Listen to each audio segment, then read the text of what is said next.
the Hub Radio. And we are back live from the Hub, HubCityDre and SadityCoco, DJ exclusive on the ones and twos, man. And we got our guest in the building, man. We got book author Stanley James the second in the building, man. What's going on, brother? How you doing, brother? I'm doing good, man. Anything solid on your end? Yeah, everything's solid, man. And we got a book author in the building, man. It wrote this is the Uptown Renaissance. The revolution will not be televised, man. Talk to me about this book. What is this? That's pretty much a chapbook based on my poems I've been writing. You can bring the mic a little closer to you. It's about all the police killing, the police racial discrimination, police brutality, not against blacks, but also Latinos and Asians.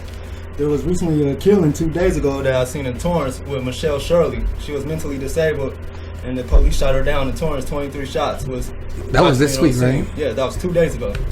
2 days ago. That's okay. And for the people that don't know, like that's the lady in Torrance. What was that? It happened in front of the Chevron gas station, right? Yes. You said she was mentally ill. Yeah, she was mentally ill.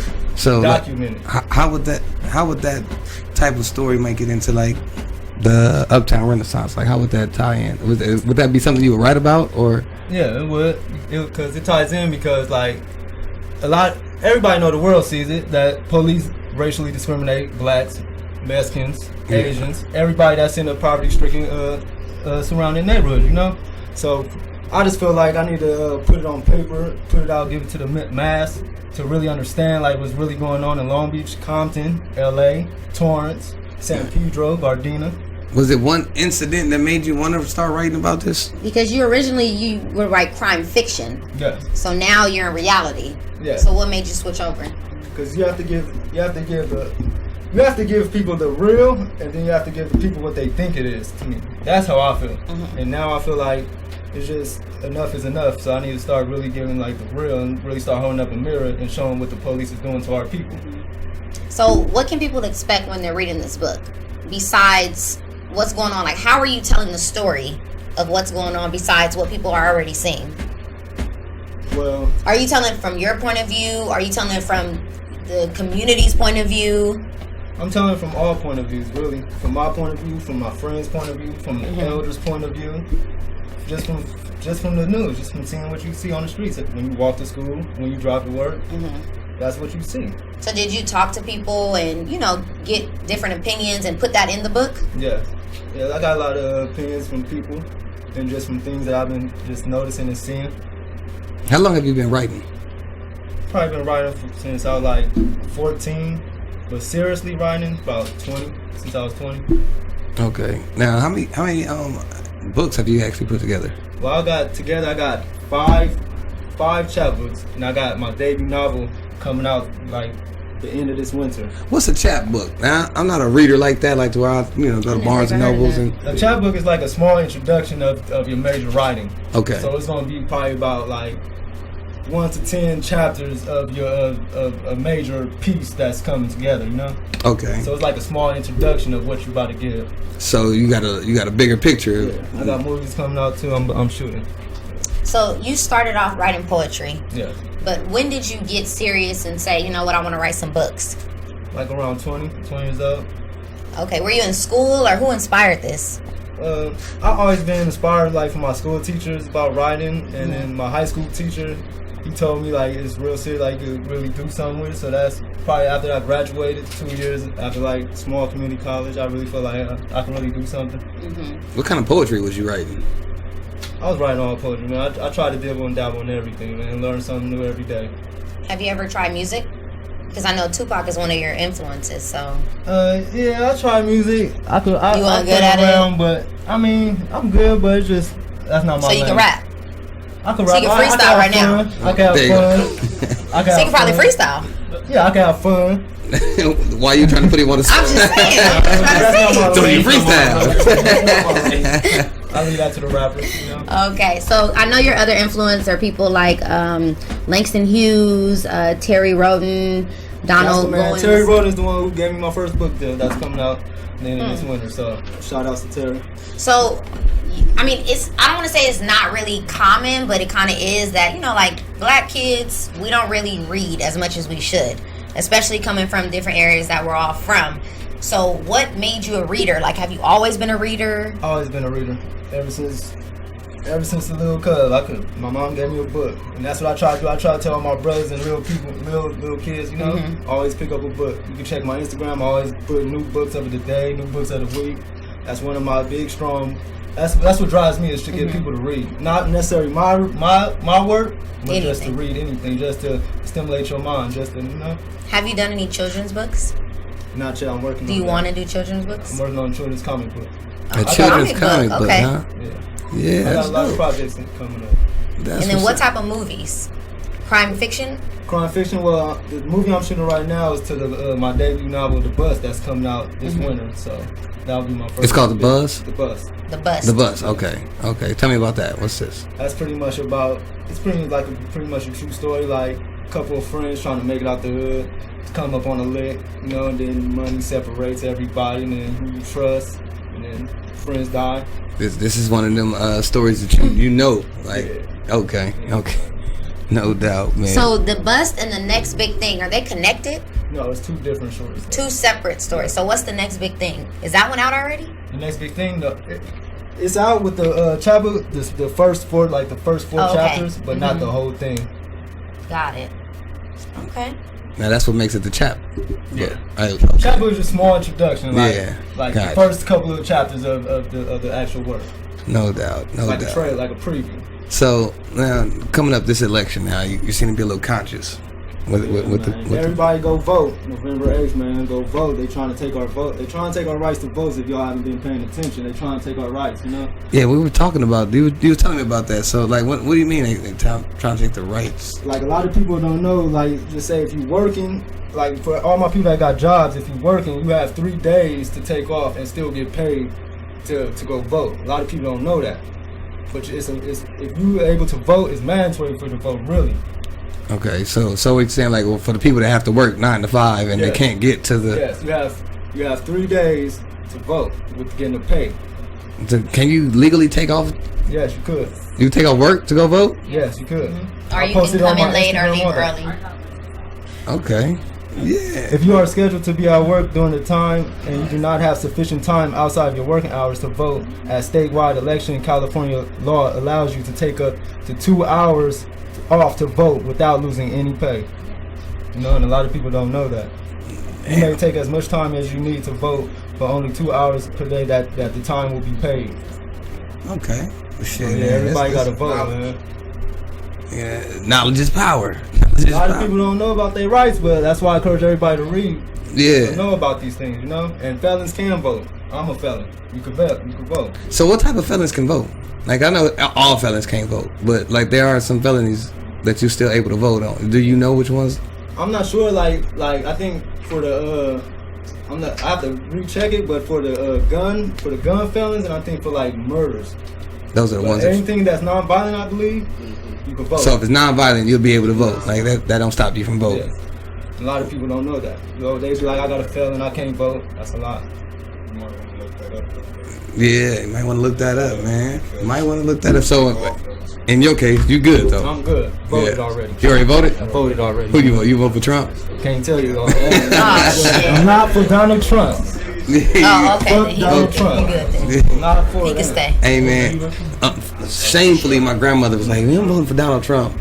I said, serious? She's dead ass serious. Maybe she don't know. I'm like, Gran, I don't know how you get into the voting polls. I don't know. I'm not taking you. I don't know who's taking you. I also want to bring up too in the southern states. You probably haven't been up on it, but they're trying to keep blacks from voting by out there passing out 40 bottles of liquor and bags of weed to keep black people from voting. Wait, what? In the South, they trying to keep all the black people from voting by passing out drugs and alcohol. So they're saying, I'll give you this if you don't go vote. Pretty much. To deter you from Some voting. niggas selling they vote now for local. It's getting wicked, man. Damn. Wicked, man. Hey, well, look, all man. This is pretty much like everything that I'm covering about the racism, all that is all in the Uptown Renaissance. So. Okay. Well, look, check this out. We're gonna take a break, man. We got this thing called Rapid Fire, and we do this with most of our guests. Man, we give you 30 seconds to ask you as many random questions as we can, and you answer them as fast as you can. So, the record is 16.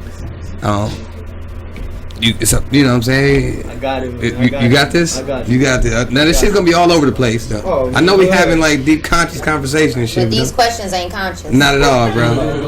So. Not at all. But in the meantime, we're gonna take this break real quick, man. This is Aleem Speaks, man, on Black America. We'll be right back live from the Hub. Yeah.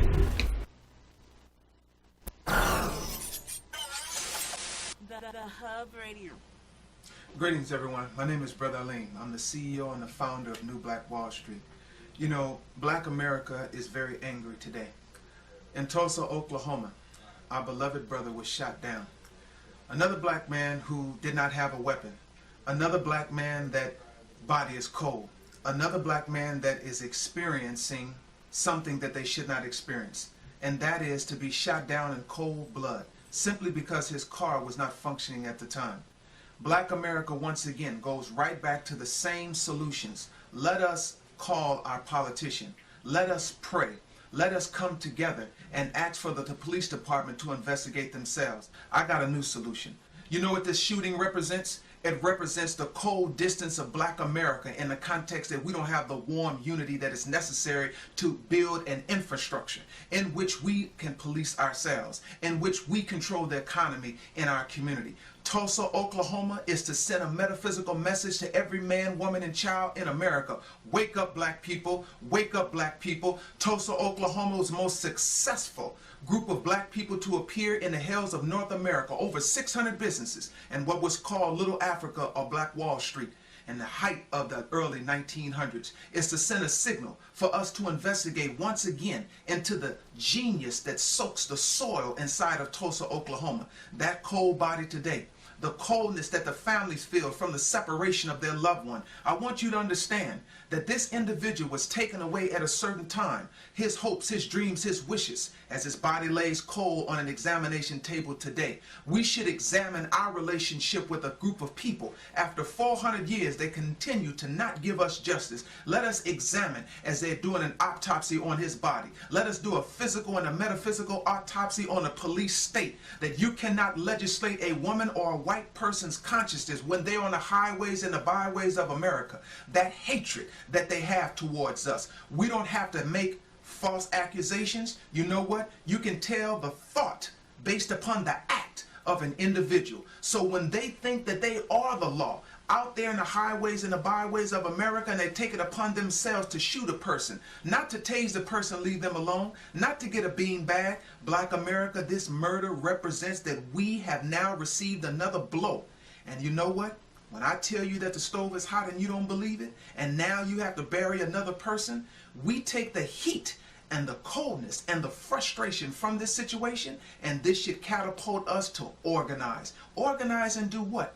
We control the economy in our community. We organize and we self-police. We organize and we send a signal to those that don't value our life. We don't need you policing our community. The solution, Black America, is unity, group economics, self-policing. But you know what? We're good-natured people. We don't have to have such a thing as a police in our community if in fact we brought back the $1.2 trillion that we left out. If we control the laundromats, the banks, the supermarkets, the liquor stores, if we control everything, then we employ ourselves. That brother should have a brand new car. That brother car should be operating at his best. You know why? He's a part of the black economy. His car wouldn't break down on the highways and the byways of America, and if it did, there would be black police officers that he know, their mother, their father, their cousin, their uncles, their friends. He wouldn't have to be in the ground now because of cold calculated murder that don't value his life or my life, who say they felt threatened.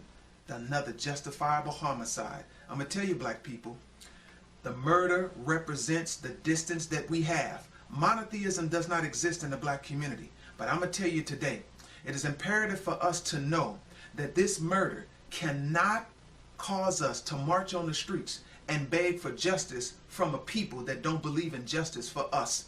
Notice all the crickets. Kaepernick is standing up, protesting against the injustice. They don't have nothing to say today. They always want to justify a shooting and the killing of us. We are the one that have the problem, not white America. Organize, black people, control your economy and control your community, and this will stop happening. That's the solution. I'm Brother Aleem, and I'm at my best. Peace and blessings. All right, we are back live from the HubCityDre and SadityCoco. We got Stanley in the building. What's going on with you, man? I'm good, man. You ready for this rapid fire? Yeah, I'm ready. All right, so what we're doing is queuing up 30 seconds right now. 30-second timer. We're gonna ask as many random questions as we can. The time starts after Coco reads her first question, and the record is 16. So these questions are gonna be random. It's gonna be this or that. You can pick this or you can pick that, but you gotta knock them down as fast as you can. So T, you ready? Okay, you should queue it up for you, man. It's not no deep ass questions, man. No, you know what I'm saying? We ain't all that conscious on this one. We going with these wild, off the wall questions.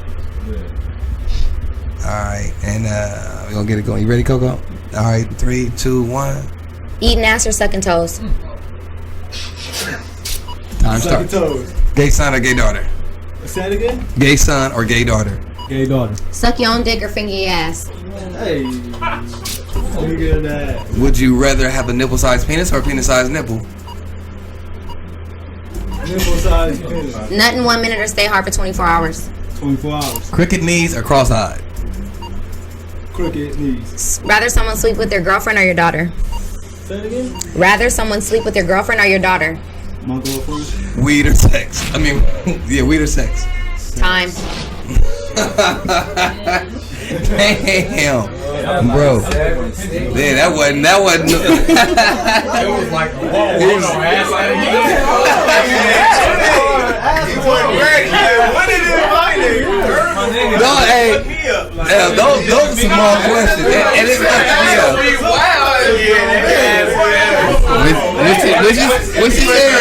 when she said fuck your daughter or your girl, like wait, what? I ain't heard that one before. That question was cool. It said, suck your own dick or a finger. Yeah.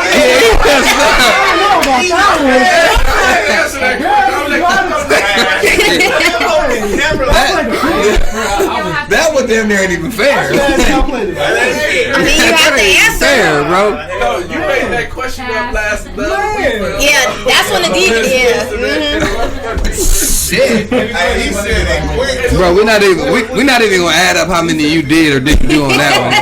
You didn't do well though. It was set up. We tried to tell you.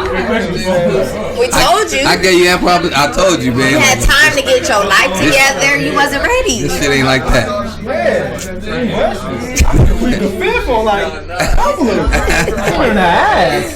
Yeah, that was wild, man. It's real. So now, okay, going back on a serious note, man. Like you have an involvement in the new Black Panther Party. It's the Revolutionary Black Panther Party. The Revolutionary Black Panther Party. Yeah. Okay, so And you got Talk to involved me. like What's- what, 2 I years got ago? pretty much like a year and a half ago, and I'm training right now for the Minister of Information, National Minister of Information. So And what made you want to get involved with the Black Panthers? I just feel like society could use a brother like me to help stand up against police brutality and police crime against everybody, not even just police brutality, but unlawful political ways that's been going on. So I feel like it's my calling to step up and be a voice that's heard. now, real quick again, what was your role in that again? National Minister of Information. National Minister of Information. What Does that is mean you're providing the information? Yes. Okay. So you got to be hella educated on what the hell's A going on. lot of training, a lot of studying. Like y'all wouldn't even believe it. So, are you guys now coming up with things to present to the community, to present to the police, to, try and help what's going on? Yeah, well, our mission statement really is just to feed, clothe, shelter, and train and defend our people, in any situation, circumstance that you come across. So, Now, whenever I hear Black Panther, like I always go back to where they was like policing the city with like pistols and guns and like showing the strength of the Black Panther Party. Is that what we like? Obviously, the day and time has changed. It's not the same anymore. And we ain't walking down the street with pistols no more. Some people are. some people are. So you gotta know like I say, everybody gotta really know their laws. Certain states allows you open carry permits. Right. So We're no longer in that like it's that's certain not states do carry. Certain states of our chapters do carry. okay. So not in California Like in though. Ferguson, like when they killed Ferguson activist Darren I want to say Reels or something. I don't remember his name, but I know what you're talking about. Yeah, our chapter marched and protested, and they had open carry guns. Okay. Just like with Alton Sterling, just like with Terrence Crutcher. You just gotta know what states you can open carry. You know? No doubt, man. And so now in the LA chapter, y'all be food, Yes. feeding, clothing. Yes, feed, clothe, help, whatever. Where at? We be all over, like Lamar Park. Where are you guys based at? In LA. Oh, okay. Lamar Park? Yeah. Oh, okay. And then I'm low key starting to not low key, but I'm starting a chapter up here in Long Beach, and I'm the general of it. So Okay. we just trying to spread, get the gospel out. Okay. Well, no doubt, man. Well, how do people keep up with you and buy books and keep up with the movement? Well, you can keep up with me on my Facebook page under my name, Huey Shakur or Stanley James. You can catch me on Instagram under I am Stan 6400. And for the Revolutionary Black Panther Party, if anybody interested or you want to know more about it, you can go to this website at revolutionaryblackpantherparty.org. So And then how can people buy your books? you can buy my books on Amazon under my name, or you go to my website, twopensandlint.com/James, and you can see all my information and books there.